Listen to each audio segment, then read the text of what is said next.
diuretic, anti-lithic, hypotensive, coagulant, anti-diabetic, antibiotic, and anti-cancer. So it helps with inflammations, with viral infections, fungal infections. If you have high blood sugar, so it helps you balance the blood sugar. It helps your digestion in general, helps with high blood pressure as well. And if you have a problem with thin blood, it helps your blood to form the blood clots which are required for healing wounds. It can be used as a drink and also for external application. It's a very good alkalizer, so it'll bring your body into the alkaline space, which is where all the healing happens. And it contains 65% of chlorophyll. It enriches your blood. According to Ayurveda, your body is comprised of three primary forces, termed as doshas. Most of us know where Swamiji actually spoken on this, the Vata, Pitta, Kapha.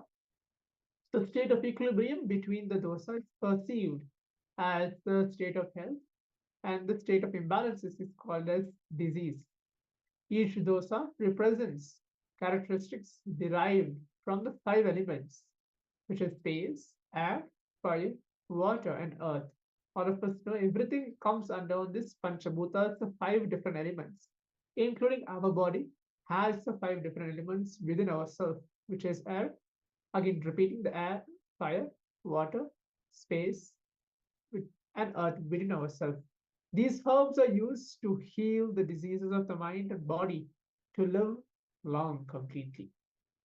So for those of the participants who are still hearing what is Vata, Pitta, Kapha, what are these three things which are there within ourselves and within all our surroundings? Starting off with Vata, which is Vayu, is responsible for all the movements and sensations, including the motor actions inside the body. Pitta, which is responsible for all the psychochemical activities of the body in the form of metabolism, production of heat and energy inside ourselves. Kapha is a substance which maintains compactness in the body, providing the fluid matrix into it.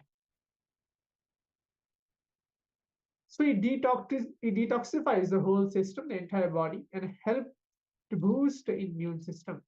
It helps to balance the Pitta component inside you. It cures diabetes, psoriasis, eczema, HTM, menstrual issues, promotes eye health, wounds, and inflammations. It helps in chest congestion, constipation, stress, and more. So just take 5 to 6 branches of durva grass with 10 centimeters in length, wash them with salt water, and cut them into small pieces with the scissors. Put the durva grass in a blender along with some jaggery to taste, 2 pieces of cardamom, and half a teaspoon of cumin seeds, which is optional. You may procure organic durva grass powder if fresh durva grass is not available in your location. Add about 50 milliliters of water and blend properly. After filtering, dilute the mixture in a ratio of 1 to 6. We're going to share this recipe in the Zoom chat as well. If you want to try it out and let us know your experience of the durva grass drink, you can share it in the upcoming days. Just check whether the durva grass is available in your location. Otherwise, you can order the durva grass powder as well.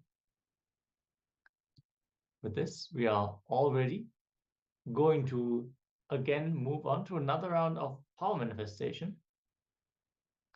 We're going to continue with the power of Mahima.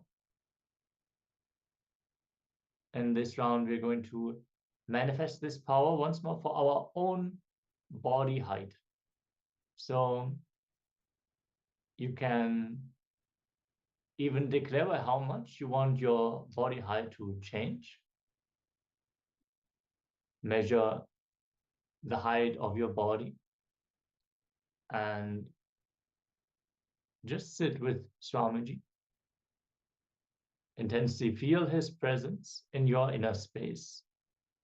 You are sitting as Swamiji, declaring the very height of your body to change. Just sit in the space of oneness.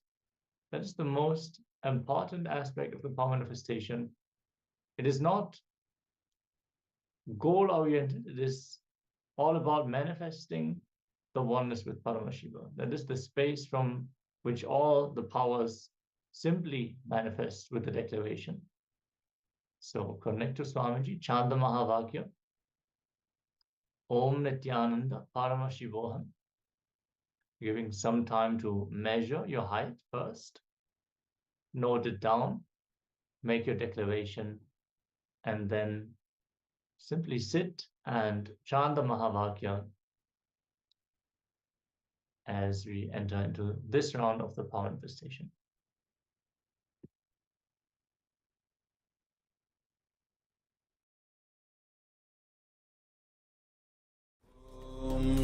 Nityananda Paramashivoham.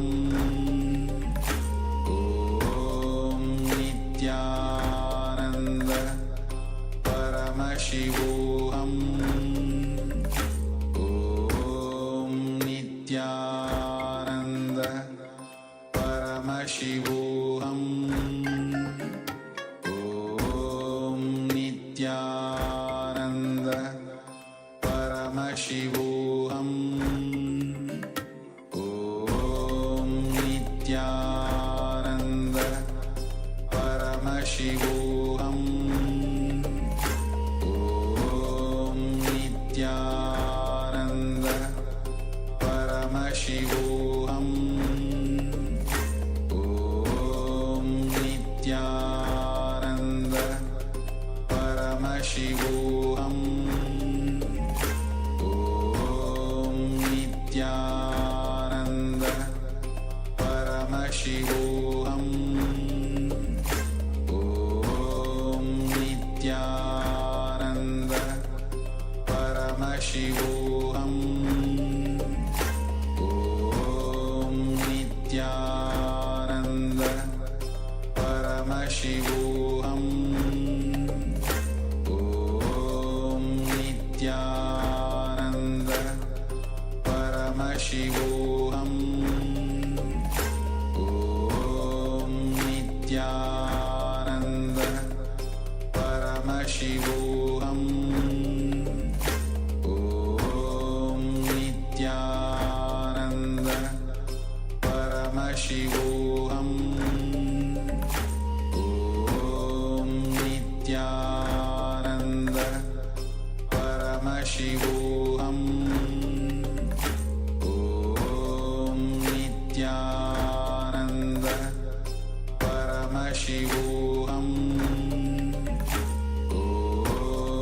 Nityananda